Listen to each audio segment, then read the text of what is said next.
Это актуальное интервью в студии. Петр Васильев, здравствуйте. С 26 по 29 октября в Москве прошли состязания национального чемпионата «Обилимпикс». Традиционно конкурс объединил школьников старше 14 лет, студентов и специалистов с особенностями здоровья. За первенство боролись победители регионального этапа. Якутию в финале представили 10 участников. Как прошел чемпионат и какие успехи у сборной республики, мы сегодня и поговорим. Наша гостья в студии Анастасия Захарова, руководитель Центра развития профессиональных компетенций Института развития профессионального образования. Анастасия Алексеевна, здравствуйте. Здравствуйте. Давайте для начала вот о чем поговорим. Имена победителей названы. Среди них Владислав Максимов, Ирина Амосова. По какой компетенции они выступали, что представили? Владислав Максимов у нас участвовал в компетенции информационной безопасности в категории специалист. Ирина Амосова у нас участвовала по компетенции ногтевое сервис, тоже в категории специалист, и они вот представляли нашу республику. Как ребята готовились? Ребята готовились, конечно, усиленно. У Владислава в основном больше был опыт, чем у Ирины, да. Владислав, потому что у нас проходил еще со времен студенчества, он участвовал в региональных этапах чемпионата «Обилимпикс» по таким компетенциям, как администрирование баз данных и сетевое системное администрирование. А Ирина уже вот только в этом году впервые участвовала. И сразу победа? Да, и сразу победа на региональном этапе, и участвовала уже, вышла в финал. А сколько вообще человек представлено было в финале? Скольких наши ребята оставили позади в том числе? В информационной безопасности там участвовало более 4 участников, конечно, по одной компетенции именно в этой категории. Но там же еще были 2 категории, это школьники и студенты, мы про них не забываем. Там тоже уже более 10 человек было, это получается, ну, именно у специалистов Владислав, конечно, после себя оставил там более 3 участников. Но это все равно хороший показатель. Да, это очень хороший показатель. Хочу еще вот что упомянуть. На площадке «Обилимпикс» презентовали в этом году и новую компетенцию. Называется она «Помощник фельдшера в малонаселенных пунктах». Ее придумали, насколько я знаю, в нашем Якутском медицинском колледже. Давайте про нее подробнее поговорим. Что за компетенция? Ну, все-таки Якутия у нас такой уникальный регион, да, где у нас очень большая такая территория, да, и, в принципе, погодные условия у нас очень разные, да. И вот на базе Якутского медицинского колледжа они проводили, ну, и до сих пор проводят курсы повышения квалификации для младшего медицинского персонала и также для населения отдаленных малонаселенных пунктов, да, и вот благодаря вот этим курсам преподаватели подумали, то, что все-таки необходимо, ну, компетенцию такую презентовать, как помощник фельдшера в малонаселенных пунктах. Это, в принципе, такая, ну, начальная стадия оказания первой медицинской помощи в таких вот в крайних условиях. А в чем ее суть заключается? Вообще, как удалось? Насколько я понимаю, это, то есть на федеральный этап буквально прошла региональная инициатива. Да. А как удалось протолкнуть? Ну, удалось нам протолкнуть, конечно, с помощью директора, это Дмитрия Афанасьевича, да. Он очень такой активный человек, и вот на федеральном уровне с руководством он обсуждалось это все долго, да, и как бы на федеральном уровне одобрили, сказали, как бы, давайте покажите компетенцию. В чем заключается компетенция? Какие навыки там нужно продемонстрировать?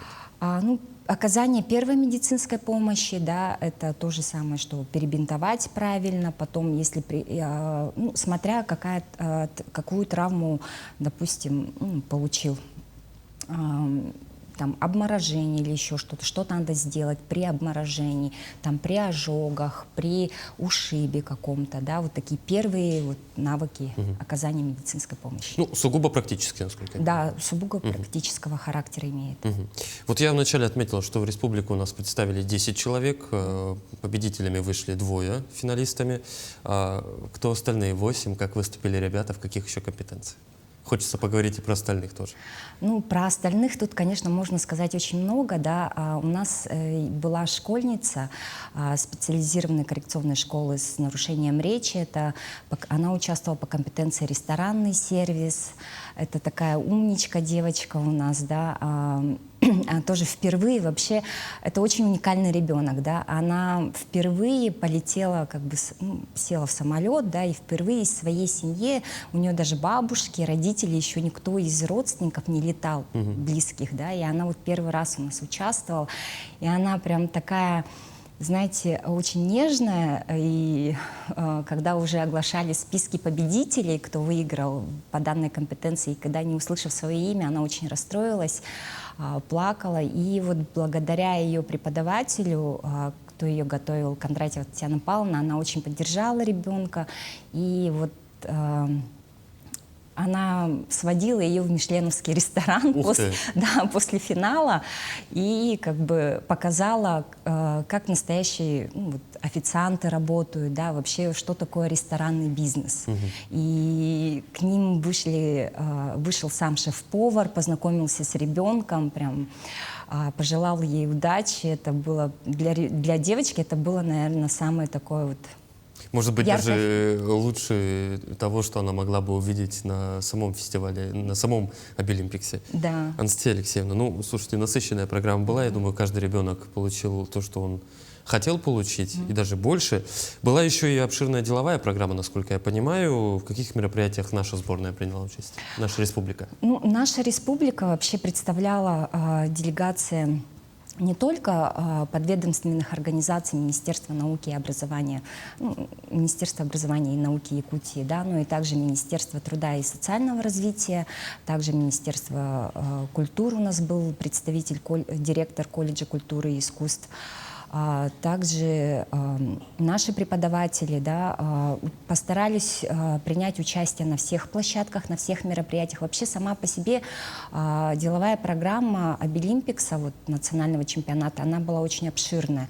И самое основное, такие были затронуты темы, как вовлечение участников специальной военной операции, да, в чемпионатное движение Обилимпикс. Это, в принципе, сейчас это самая актуальная тема, да, потому что и проблема такая, да, чтобы их как-то, чтобы они прошли такой курс реабилитации. В том числе они же и опытом могут поделиться. В Обилимпиксе есть какие-то цифровые направления же тоже, да, в том числе и дроны. Да, там есть те же самые дроны, IT-направления, как бы, и очень направлений много. Но, в принципе, благодаря чемпионату, участию через чемпионатное движение, все-таки любой участник, нежели это будет там школьник или студент или специалист, они же раскрываются, пробуют себя в разных профессиях, получают новый опыт, новые навыки, и как бы совсем расширяется кругозор у них.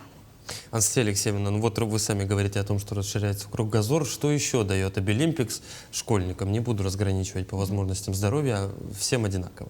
Ну, это, конечно же, ранняя профориентация. Это тот механизм, когда ребенок пробует себя в разных компетенциях, любой, нежели это будет там ребенок с ограниченными возможностями, или это будет простой школьник, да, пройдя ту или иную компетенцию, участвуя в этом чемпионатном движении, он находит себя, свое призвание и все-таки понимает, что ему необходимо.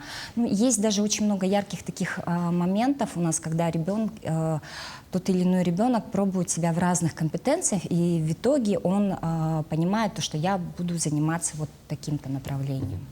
Анастасия Алексеевна, ранняя профориентация — это, безусловно, хорошо, но есть ли такие примеры, когда чемпионат Обилимпикс повлиял на то, чем человек будет заниматься, работать, в какой сфере до конца своих жизней? Ну, яркий пример — это, конечно, Владислав. Он начал участвовать в чемпионате еще со студенчества, и сейчас он работает уже в своем родном колледже инфраструктурных технологий Северо-Восточного федерального университета преподавателем по предмету информационной безопасности. Он дает.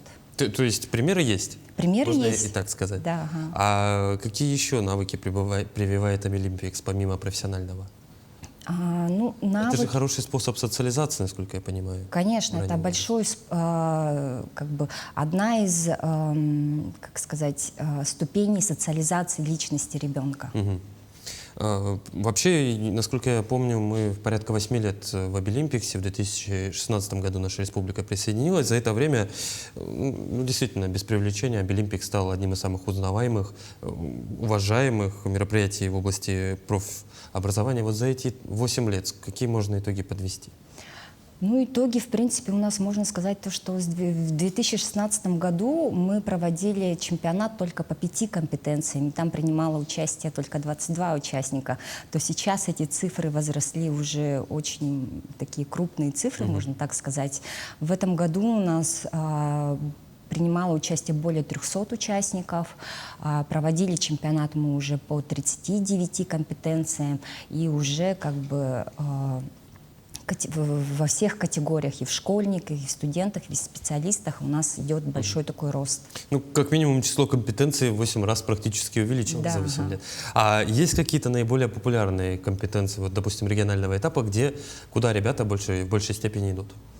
В большей степени можно так сказать, то, что это, конечно же, IT-направление, да, ну и, конечно же, это рукоделие, это бисероплетение, швея, портной, там, повар. И кондитерское дело тоже.